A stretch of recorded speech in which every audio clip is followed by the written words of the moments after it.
Apakah kalau kita punya kapasitas RAM yang semakin besar itu mubazir?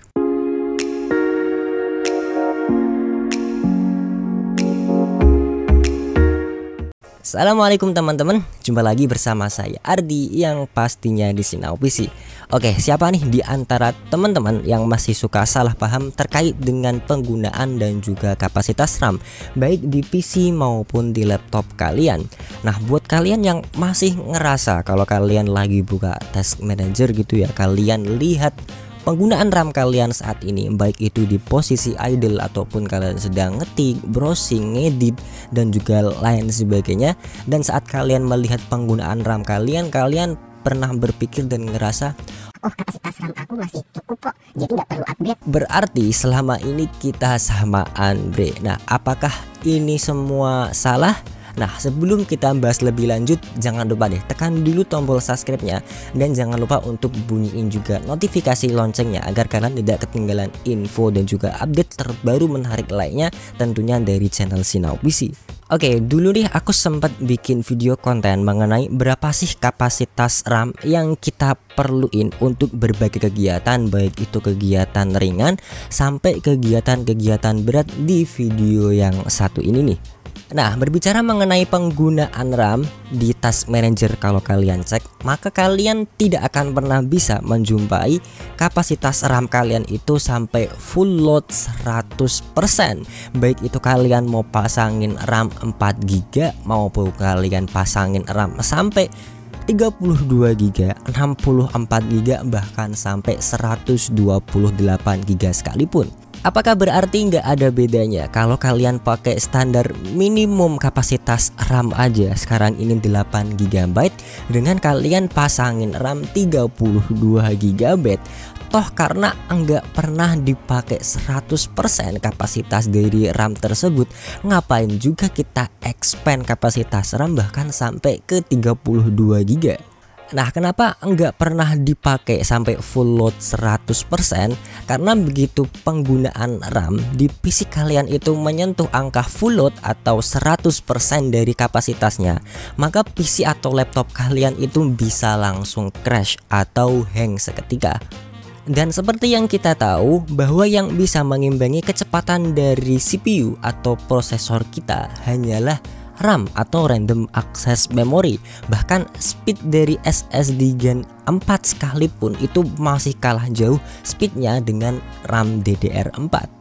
Jadi bisa kalian bayangin aja kalau memori RAM itu adalah sebuah jembatan penghubung antara CPU dengan storage. Begitu jembatannya roboh, ya udah selesai cerita. Oleh karena itu di tiap operating system baik itu Windows, Linux, bahkan Mac sekalipun menggunakan sistem swap memory atau yang lebih merujuk pada virtual memory, di mana sebagian pekerjaan yang dikerjakan oleh memori RAM kalian akan direlokasikan sementara ke storage drive kalian, baik itu SSD maupun hard disk. Hal ini dilakukan tentu aja untuk menghindari crash yang diakibatkan kekurangan sumber daya memori RAM yang kalian pakai.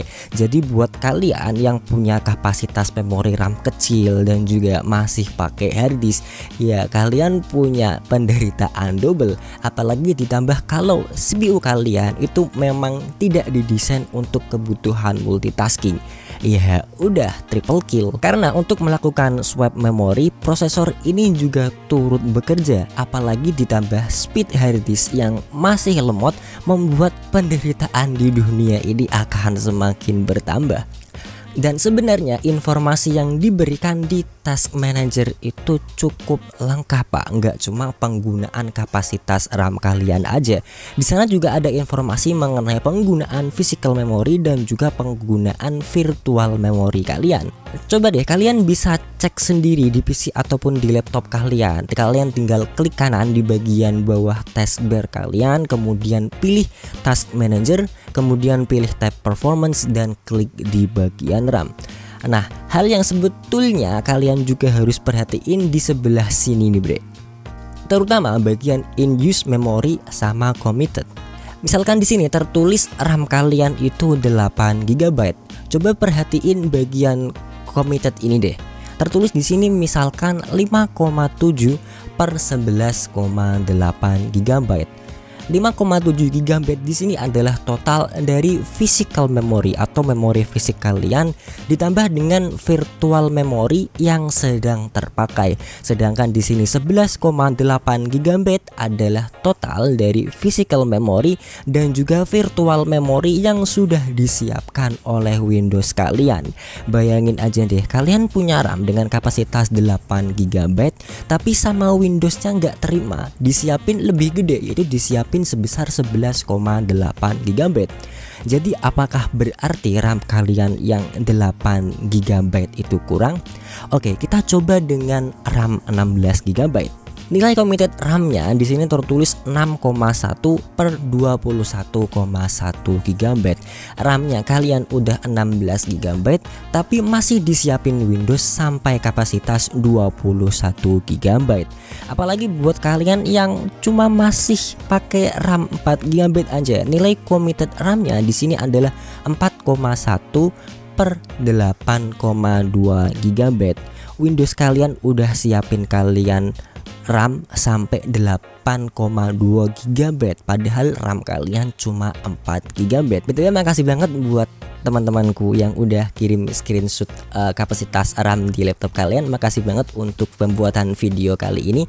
Nah, sekarang apa yang terjadi nih kalau dibutuhkan RAM melebihi RAM yang terpasang secara fisik di komputer kalian dan juga RAM virtual memory yang udah disiapin oleh Windows kalian?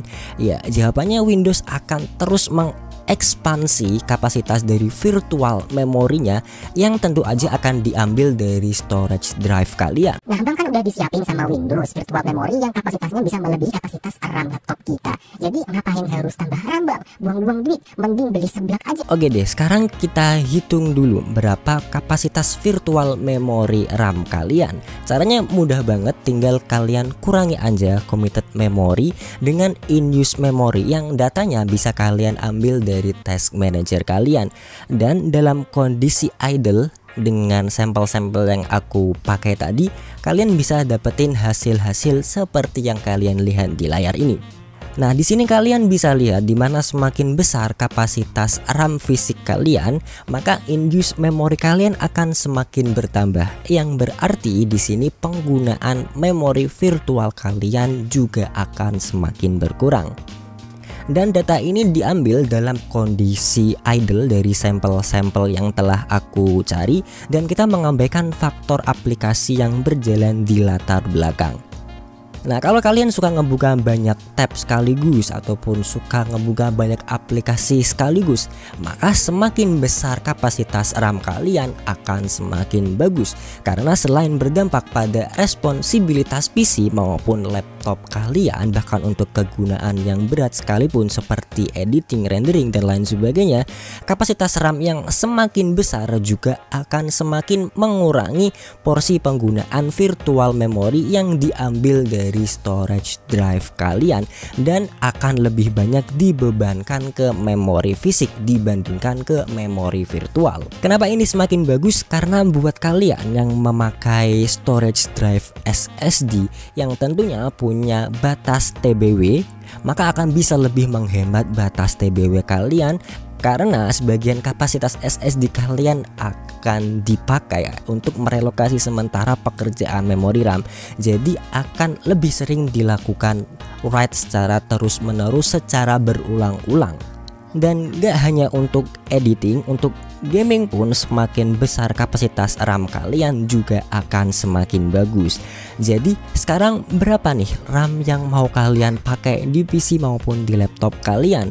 Tetap pakai standar minimum banget saat ini adalah 8 GB karena penggunaan kalian yang gak terlalu berat, atau kalian ingin performa yang lebih ideal di 16 GB untuk standar PC maupun laptop editing dan gaming saat ini, atau kalian ingin performa yang lebih lega lagi kapasitasnya biar semakin responsif di 32 GB.